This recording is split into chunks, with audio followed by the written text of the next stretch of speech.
What's up, everybody? Peter McKinnon here, and today, it's a beautiful day outside, but we're talking about setting the tone. It's the second video in our ongoing series of stepping up your filmmaking, and ooh, I am excited. Happy that you're here, happy that I'm here, and happy that it's a beautiful day outside. Roll intro.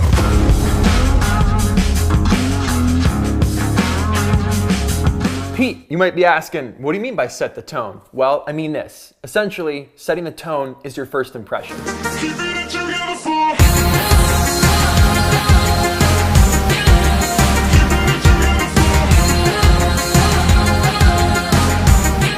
When someone goes to a theater, when they watch something on the internet, on Netflix, on TV, the first couple scenes, the first couple minutes even, seconds of that piece are going to set the groundwork and set the tone for how your viewer is going to feel emotionally, the connection they have to it, the mood. All of those things are portrayed in the very first moments of watching anything online or in the theater or on TV. So we want to make sure that we set the tone to accurately depict what it is that we want portrayed through the screen. Frame rates, sound, music, color, light, all of these things are what we need to take into consideration, to keep in mind, to plan beforehand so that we know exactly what we want to get, how to capture it, and how to convey that. And I want to take a quick minute to thank today's sponsor for this episode, Squarespace. If you need a website, a blog, a store, essentially, if you need an online presence, these are the guys to go to. It's an all-in-one platform where everything is done for you. You don't have to worry about things like patching, updating, installing, and none of that. It's all taken care of. Lots of beautiful award-winning designer templates to choose from to best suit whatever it is that you do. Domains made easy, award-winning 24/7 customer service, so you're never gonna be left hanging. And if you wanna make that jump, head over to squarespace.com/McKinnon, enter code McKinnon at checkout, and save 10% off your first purchase. Okay,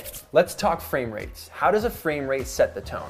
How does it create a tone? How does it make someone feel something different just by changing a frame rate? I'm gonna show you a sequence of clips that was shot at 120 frames a second, and then I'm gonna show you that same sequence at 24 frames a second. I want you to visually see, without audio, without any music, what the difference is, how it makes you feel. Think about those things, okay? Here is the 24 frames a second clip.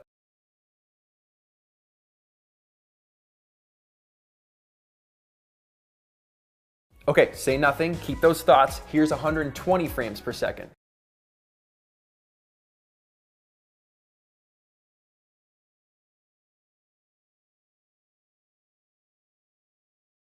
Okay, so you've seen both frame rates now. How do they make you feel? The 24 frames a second and the 120 frames a second. The 120 frames a second feels a little more cinematic, as we've talked about before. It's a little more slow, methodical. The 24 frames a second feels a little more like, okay, something's gonna happen and something's gonna happen quickly. Like this is going somewhere faster. Whereas the 121, you're like, this is slow, might be a bit boring. There's no audio, there's no music. What are we trying to say? So just already by you watching this same thing in a different frame rate, it's already communicated to you a different feeling. So when you're shooting something, you're thinking, I want something to be really intense and I want to catch people's attention right away. Well, chances are you're going to want to shoot at 24 frames a second to do that, now that you've experienced both clips. If you really want to convey stress or speed or intensity, you're gonna shoot at something like 24 frames a second because you want it to be fast. You want those cuts to be quick.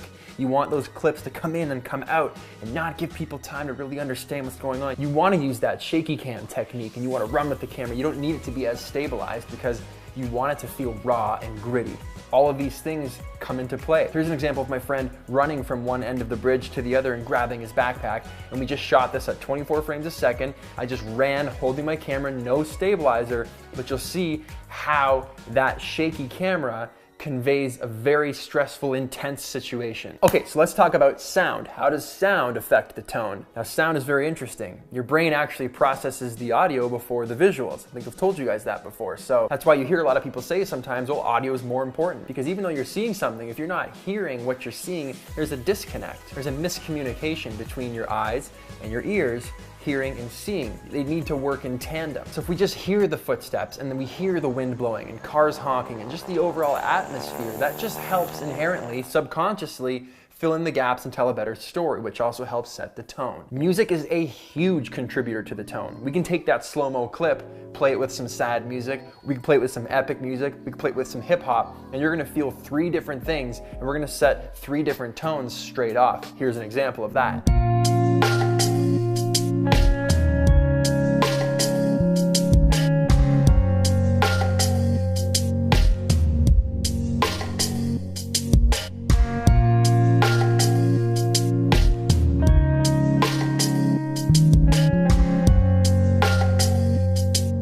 pretty sad, kind of lonely. The sad music goes with the slow-mo. It's kind of sleepy, and you're like, oh, all right. Let's change it up a bit.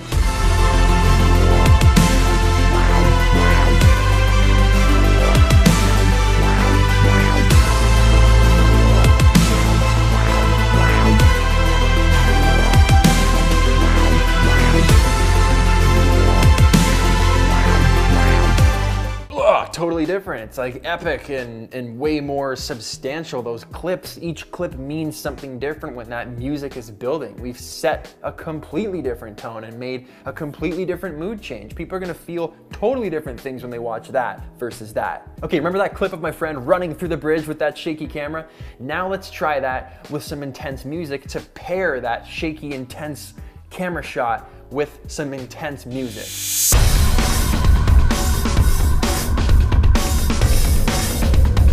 Okay, I'm gonna stop it right there. Let's add some sound into this clip. Maybe some sirens and a police scanner.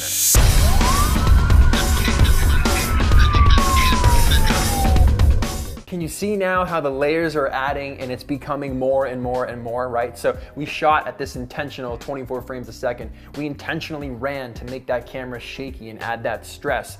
To match that stress, we put in some stressful, intense music that has a very high beats per minute. Now we put in some sound effects, some sirens to go with that stress, like someone's being chased. We put in the police scanner sound effect. All of these things have now created this clip that really does set the tone so much better than it did before we had any of those things. And that's because we thought about the different aspects. We thought about those things before we shot them, and we went out and got exactly what we needed to get. Point number 3, how does light affect the tone? Well, take a look at the scene we're in right now. I'm in a living room, it's nice and bright and white and clean and happy, but if I do this, now I'm in a cold room. How different does this look? How different does this feel? Now we're surrounded by concrete. It's way more lifeless, it's way colder. It's a completely different vibe. It's a completely different tone. If this whole episode started like this. What's up guys? Peter McKinnon here, and today we're talking about how to set the tone. Different things in your videos that you can do to pull out different emotions from your viewers. Hope you guys enjoy it. Horrible. So boring and uninterested and depressing. Look where I am. Such a stark difference just in my inflections, just in where I'm standing, how I'm lit. You go back and watch the intro from the beginning. What's up everybody? Peter McKinnon here, and today, it's a beautiful day outside, but we're talking about setting the tone. It's the second video in our ongoing series of stepping up your filmmaking, and ooh, I am excited.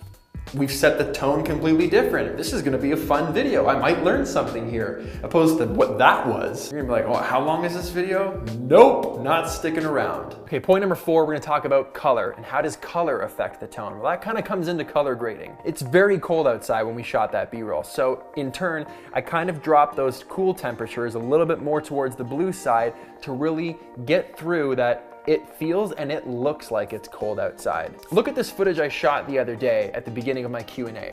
I was out in the middle of a frozen lake. It was windy, super snowy and frozen. It looks super cold in this footage. It's also a little bit blue. Now, let's just crank that temperature to the right, make it way warmer, and just see what that does. It does not look as cold at all. If you're watching this footage, you're like, yeah, it's snowing, cool, it's slow-mo, but you don't feel cold while you're watching it. Now, if we drop that temperature back down, this looks more like winter. This looks colder. You physically feel like, ooh, that looks cold. You don't have that thought when you're watching it with a warmer tone. Same thing with the shots over Toronto. The warm tone adds more life to the city. The cold tone takes more life away from the city. If you're looking at me right now, I snap my fingers, now I'm a little more warm. The scene feels different opposed to me being a little more cold. Maybe I want to up that contrast a little bit. All of these little color adjustments are going to change how you feel while you're watching me speak. So point number 5 is that you need to think about all of these things before you shoot something. What is my goal in telling this story? Am I trying to drive home a point that I'm really passionate about, that I think needs to be addressed in a very intense manner? Then that is how you need to set the tone. And you need to take the proper steps to set that tone. Maybe your video is just a thank you video. You want it to be loose and fun. So you're gonna say, I'm gonna shoot it nice and wide in a big wide open space with nice light. It's gonna be happy music. It's not gonna be colored too warm or too cold. I just want it to be neutral and relaxed. And that's exactly the mood that's gonna be conveyed while people are watching that. So you need to know what you want before you start shooting. You're gonna get the best results if you know what you want and you set out to do it by setting that tone. When someone watches something and there's intentionality behind it, it makes you feel good. Like, you know, thought was put into something. You know they shot that for a reason.